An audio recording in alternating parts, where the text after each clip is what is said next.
Ngay nayសូមប្រាប់ពីរបៀបដាក់លេខរៀងតាមពិតដាក់លេខរៀងវាអត់មានវិបាកទេគ្រាន់ថាពេលខ្លះវាតិចនិចទេចង់និយាយថាតិចនិចទេវាលឿនហើយនឹងយឺតចឹងណាមានអីពិបាកទេឥឡូវឧទាហរណ៍ថាខ្ញុំចង់ដាក់លេខរៀងឲ្យនេះ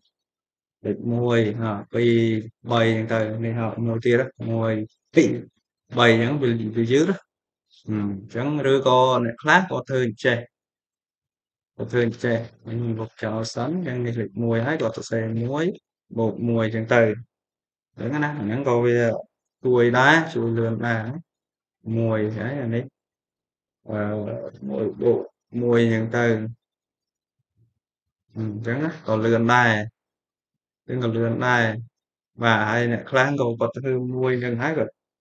ស្ដីពី2ហើយគាត់អូសធ្វើអញ្ចេះហ្នឹងក៏យើងទទួលស្គាល់ដែរក៏វាបានដូចគ្នាអញ្ចឹងយើងប្រើវិធីមួយណាក៏បានដែរវាបានដូចគ្នាប៉ុន្តែខ្ញុំចង់ប្រាប់ពីវិធីមួយផ្សេងទៀតដោយសារយើងមិនបាច់ធ្វើច្រើនធ្វើចឹងដែលច្រើនដងទេឧទាហរណ៍ថាយើងមានទិន្នន័យមិនមែនតែប៉ុណ្ណឹងណាយើងមានទិន្នន័យរាប់ម៉ឺនរាប់ពាន់ក្រោមនេះទៀតអញ្ចឹងយើងអាឡ័យតែធ្វើអញ្ចឹងវាអាចនឹងស៊ីពេលច្រើនដែរតែខ្ញុំមានវិធីសាស្ត្រមួយទៀតដែលអាច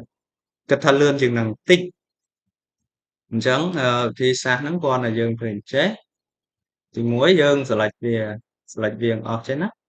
កន្លែងនេះធ្វើម៉េចឲ្យវាដល់កន្លែងណាដែលយើងចង់ដាក់លេខរៀងហ្នឹងបន្ទាប់មកយើងចុច F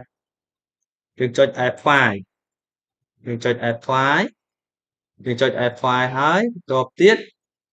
យើងនេះយក special នេះយកកន្លែង special ហ្នឹងបន្ទាប់ហើយយើងយកកន្លែង special ហ្នឹងហើយយើងយក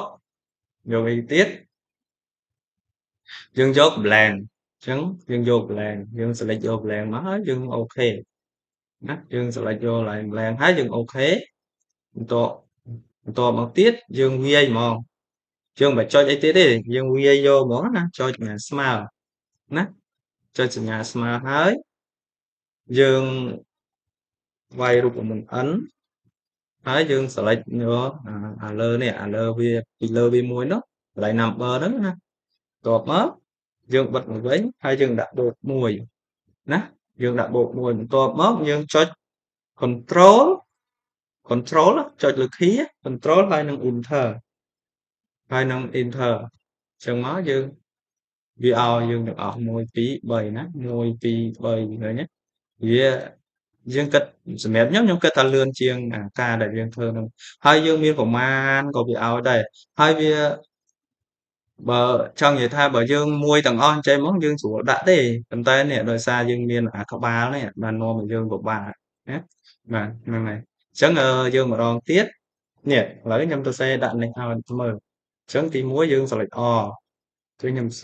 ធ្វើម្ដងទៀតលុបហើយណាបាទហើយទី1យើង select all ណា select ពី all បន្ទាប់មកទៀត F5 យើងចុច key លើចុចពី F5 បន្ទាប់មកទៀតយើង key ក៏បានដែរយើងប្រើ LS អក្សរ S បន្ទាប់មកទៀតយើងប្រើ L អក្សរ K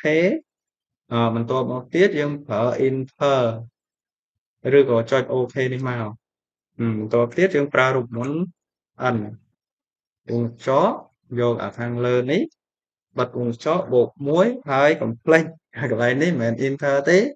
បើ enter ក៏អត់ចេញដែរគឺយើងចុចពាក្យ L ហើយចាំចុច enter ពាក្យ control ឲ្យជាប់ហើយចុច enter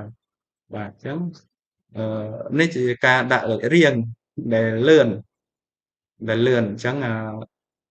បើអាចអនុវត្តបានក៏ល្អដែរអញ្ចឹងសូមអរគុណ